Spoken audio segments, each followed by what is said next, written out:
Fish and chips কার না পছন্দ? আমার তো অনেক অনেক পছন্দ।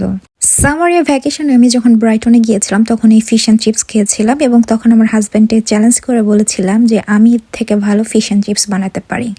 তো এই জন্য আমি আমার হাজব্যান্ডকে দেখানোর জন্য এই first time fish and chips বানালাম। তো রেসিপিটা এত মজা হয়েছিল তাই ভাবলাম আপনাদের সাথেও শেয়ার করি।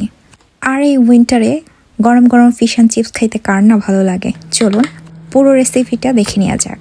আমি এখানে সেন্সবেরির ফ্রেশ কড ফিশটা ইউজ করছি। আপনারা চাইলে অন্য কড ফিশও বা ফ্রোজেন কড ফিশও ইউজ করতে পারেন। কড ফিশগুলো আমি প্রথমে ভালোভাবে ধুয়ে আধা ঘন্টা পানি ঝরাতে দিব। আমি যেভাবে করতেছি এটা আপনারা অনেকদিন পর্যন্ত এভাবে মাছগুলো রাখতে পারেন। আধা ঘন্টা পর আমি কড ফিশগুলোকে কিচেন টিস্যুর মাধ্যমে খুব ভালোভাবে পানি শুষে নিব, যাতে মাছে কোনো এক্সট্রা পানি না থাকে। সেভাবেই আমি প্রত্যেকটা মাছ চেপে চেপে চেপে চেপে এই পানিগুলো বের করে ফেলবো। এরপর এই মাছগুলোকে আমি ব্ল্যাক পেপার এবং সল্ট দিয়ে ভালোভাবে দুই পাশে কোট করে নিব। কোট করা হয়ে গেলে এক সাইডে রেখে দিব। এরপর একটা পাত্রে 2 কাপ পরিমাণ ময়দা নিব এবং তার সাথে 1 কাপ পরিমাণ কর্নফ্লাওয়ার আমি অ্যাড করব এবং তার সাথে সামান্য পরিমাণ অল্প করে সল্ট দিয়ে ভালোভাবে মিশিয়ে নিব। মেশানো হয়ে গেলে লবণ এবং ব্ল্যাক পেপারে কোট করা মাছগুলো ভালোভাবে আলতো হাতে আমি কোট করে নিব, যাতে প্রত্যেকটা জায়গায় লেগে থাকে এবং এটা এয়ারটাইট কন্টেনারে আমি এটা রেখে দিব 2 ঘন্টার জন্য ফ্রিজে। আপনারা এইভাবে কোট করে ডিপ ফ্রিজে অথবা নর্মাল ফ্রিজে বেশ কয়েকদিন রাখতে পারবেন। ভাজার সময় জাস্ট বের করে ভেজে নিলেই হবে। দেখতেই পাচ্ছেন কিভাবে আমি সুন্দরভাবে কোট করে নিলাম এবং এটা এয়ারটাইট কন্টেনারেই রাখতে হবে। ওকে, এবার কোট করা হয়ে গেলে মিশ্রণের মধ্যে আমি মরিচের গুঁড়া, ব্ল্যাক পেপার, হলুদ, ধনিয়ার গুঁড়া, জিরার গুঁড়া এবং গরম মশলা দিয়ে দিব। তার সাথে আদা রসুন পেস্ট এবং চিকেন পাউডারও একটু দিয়ে দিব। এরপর মিশ্রণগুলো ভালোভাবে মিশিয়ে নিয়ে তারপরে পানি ইউজ করব। আর রাখবেন গোলাটা যেন পাতলা না হয়ে যায়। আমি একটু ঘন করে রেখেছি, আপনারা চাইলে এর থেকে সামান্য পরিমাণ পাতলা করতে পারেন। ভালোভাবে মিশ্রণটা আমি ফেটিয়ে নিয়েছি একটা মিক্সার দিয়ে।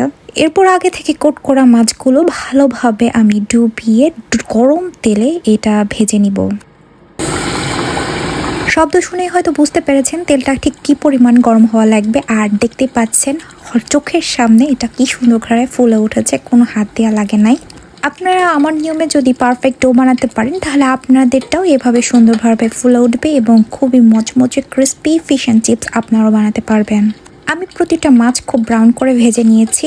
আরেকটা টিপস আপনাদের দিতে চাই, সেটা হচ্ছে আপনারা যদি এটা অনেক করে বানিয়ে রাখেন এবং ফ্রিজে রাখেন, এরপরে যদি এয়ার ফ্রাই থাকে বাসায় তাহলে আপনারা কিছুক্ষণের জন্য এয়ার ফ্রায়ারে দিলে এটা আগের মতোই মুচমুচে এবং টেস্টি হয়ে যাবে।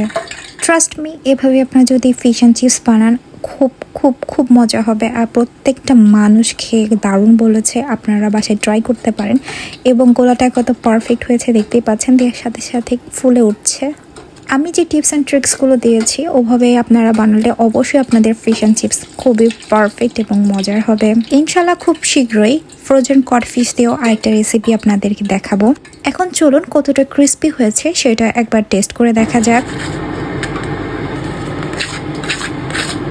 ভিডিওর শুরুতেই আমি দেখেছিলাম কতটা ক্রিস্পি এটা হয়েছে আর ভিতরটা হয়েছে পারফেক্ট।